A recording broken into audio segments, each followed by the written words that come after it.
Humans once believed that doorways were a separate place, neither one room nor the other, but their own distinct world.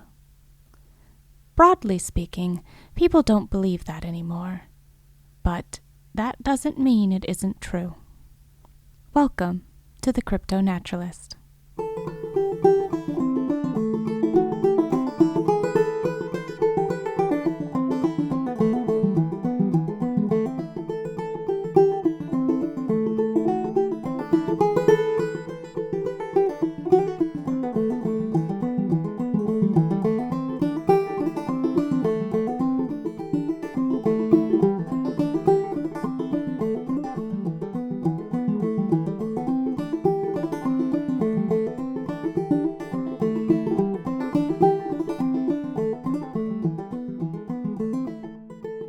Hello everyone, it's Cassandra again. I would like to talk a little about doors today. I have, inside myself, between 3 and 3,600 doors at any given time, and 3 and 3,599 doorways. One of them was knocked off its hinges, you see, and can't seem to be repaired. A false silver door broke through it early one morning on his way to a box of Honey Nut Cheerios, which he promptly devoured.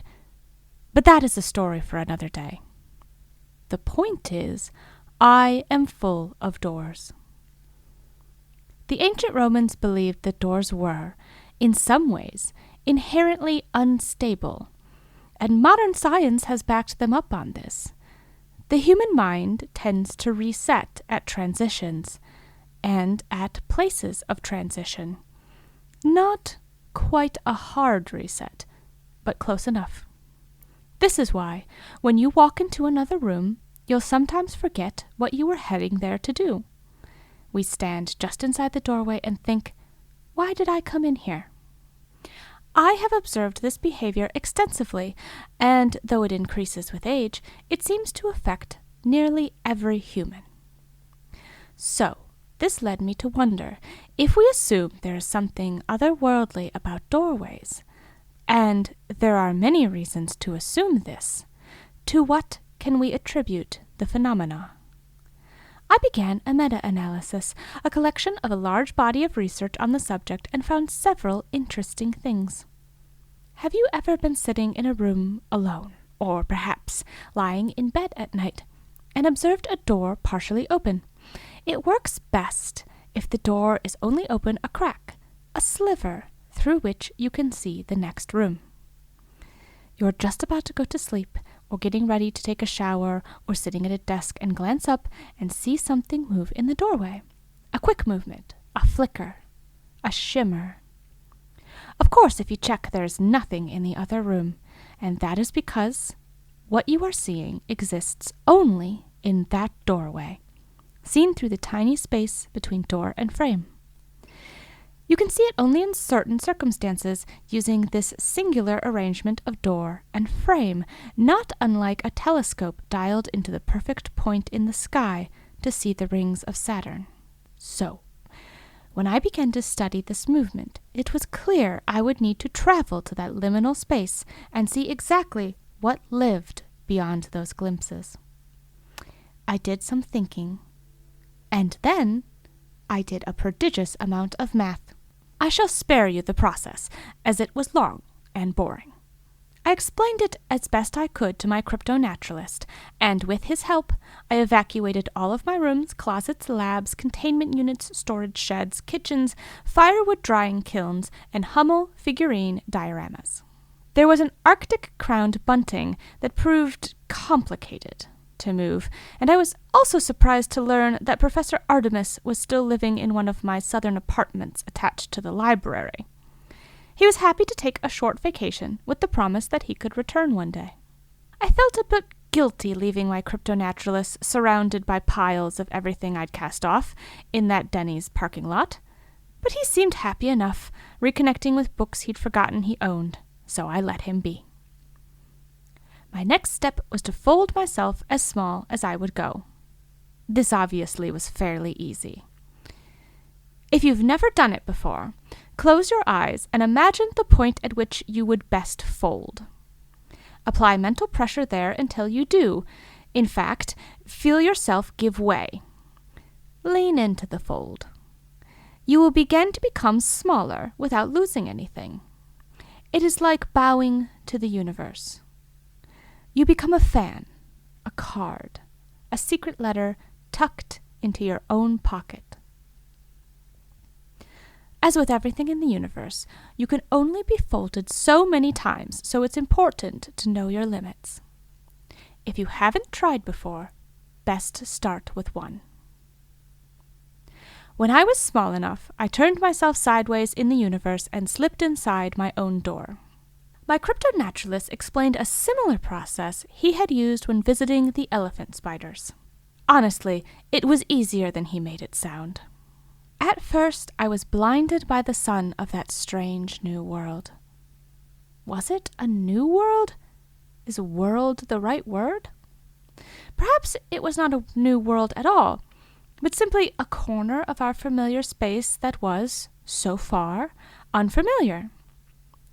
When I adjusted, I saw a golden plain under a sun that was too large in the sky, too close. The grasses under that sun were rich copper and rang like chimes across the rolling hills. The more I looked, the harder it became to accurately describe what I was seeing. Where a moment before the fields looked copper, now I wanted to say that the grasses were silver. The next moment I thought they looked almost fluffy, as if each blade of grass was now covered in downy fur. Then the fur swirled away, and the grasses were cracked leather. The hills, too, dove and rose like storm-chased waves. Kaleidoscope weather spun through the fractal increments of all weather above the pulsing landscape. And then a creature appeared as if it had walked through an unseen doorway. It was long and thin, pulsing with color like the landscape. Its spindly legs reminded me of a grasshopper, and they wobbled in the gentle breeze. It looked like a thing made out of paper, a shadow puppet, not a thing weighed down with flesh and blood. The creature flickered. 1,000 slivers of its body were lit by 1,000 half-seen somewhere else's. It was, I realized, existing between doorways, living in ribbons across its home range of in-betweens. It lived in the not places, the transitional places sheltered beneath door frames, and the ragged borders where fields became woods, where the rows of corn became green lawn. Suddenly there was one above me, its long legs all around me. It creaked like an old oak, and I could see the sunlight through its semi-translucent legs. They hummed as it walked, the legs I mean, vibrating in the wind, singing a little song. It was enormous, a towering thing, but it exuded a sense of fragility, a skyscraper made of tissue paper. It was hard to get a full idea of what it looked like as strips of it kept flickering in and out of sight. It took an odd step sideways and turned what must have been its head toward me, though it was hard to tell. I felt considered. Then, very slowly, it moved one of its long, shimmering legs toward me and pushed me back through the door. I felt a whoomp as solid ground rushed up to meet me. When I was again able to perceive my surroundings, I saw that it was pouring rain, and my CryptoNaturalist had erected the large white tents to keep things dry, and that he was smiling at me, soggy and cheerful. Although he was very curious, I had a great deal of trouble telling him what I saw, in no small part because I was grappling with the idea that some of what I was seeing existed both in the world and across the globe, and also inside of myself. Words, small finite beauties that they are, just aren't made for that sort of communication. It may be just outside of possible to describe the world inside ourselves, a world that does not hold still long enough to be one thing. This report has been my attempt to do so anyway, though I fear it may be incomplete in some ways. Incomplete? No, in between. This report is an in-between space itself, nestled just there on one side of literal truth and the other side of well-meaning fiction. On this occasion, that feels entirely appropriate. There are things we cannot perceive, even if we change perspective. There are things we cannot understand, no matter how hard we study. These things exist nonetheless, thrive nonetheless. I think I may be one of those things. Perhaps you are too. I know my own CryptoNaturalist struggles to understand me as often as I do not fully understand him. Maybe we are all in-between things, transitional things. We exist between this time and the next, between memory and the present sensation, between our old identity and the new one that is always taking shape within us, like the budding flowers in a forever spring. Insomuch as life is a transitional concept, I suppose we are all doorways. That feels perfectly hopeful to me. As a friend of mine so often reminds us, we are all strange animals. What else can we do but act like it?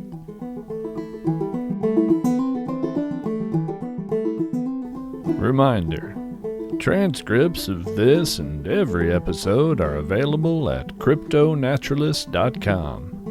Exclusive stickers, pens, shirts, and access to bonus content and strange expertise on strange topics await you at our Patreon page, patreon.com/CryptoNaturalist. You'll find information about submitting your poetry or prose for our hidden lore segments in the About section of our website at CryptoNaturalist.com. The CryptoNaturalist is written and read by Jared K. Anderson, although sometimes, like this episode, it's written and read by Leslie J. Anderson. Thanks to Adam Hurt for the use of his song Garfield's Blackberry Blossom from his album Insight. For more information on Adam's music, performances, and teaching, visit adamhurt.com.